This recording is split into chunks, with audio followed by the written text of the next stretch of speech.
बहुत समय पहले एक सुंदर और समृद्ध राज्य था जिसका नाम आनंदपुर था। आनंदपुर अपने सौंदर्य और खुशहाली के लिए प्रसिद्ध था, लेकिन राजा देवव्रत की एक समस्या ने राज्य की खुशी को कम कर दिया। राजा ने कई सालों से हंसी नहीं की थी।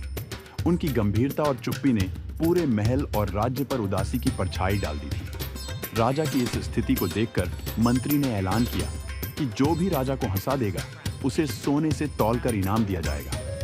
यह घोषणा सुनते ही राज्य के हर कोने से कवि, जोकर और कहानीकार महल में आने लगे, लेकिन कोई भी राजा के चेहरे पर मुस्कान नहीं ला सका। एक दिन गांव के एक छोटे लड़के गुड्डू ने यह खबर सुनी। उसकी उम्र तो कम थी, लेकिन उसका हंसमुख स्वभाव सबको खुश कर देता था। उसने तय किया कि वह भी राजा को हंसाने की कोशिश करेगा। गुड्डू ने पुराने कपड़े पहने, मुंह पर रंग लगाए और एक बकरी को साथ लेकर महल पहुंचा।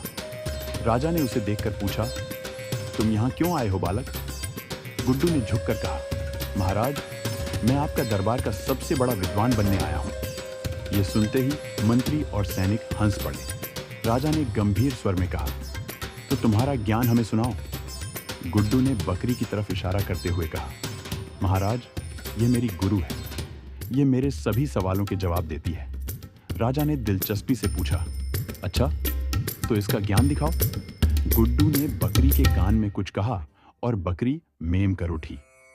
गुड्डू ने उत्साह से कहा, गुरुजी कहती हैं कि राजा को अपनी हंसी नहीं रोकनी चाहिए, वरना राज्य में बेमौसम बारिश हो सकती है। यह सुनते ही राजा पहले हैरानी से देखता रहा, लेकिन गुड्डू के मजाकिया अंदाज और भोलेपन से वह अपनी हंसी रोक नहीं सके। पूरे दरबार में ठहाकों की गूंज छा गई। राजा ने खुशी खुशी गुड्डू को सोने से तौलने का आदेश दिया और कहा, तुमने न केवल मुझे हंसाया है, बल्कि राज्य में खुशी भी लौटा दी है।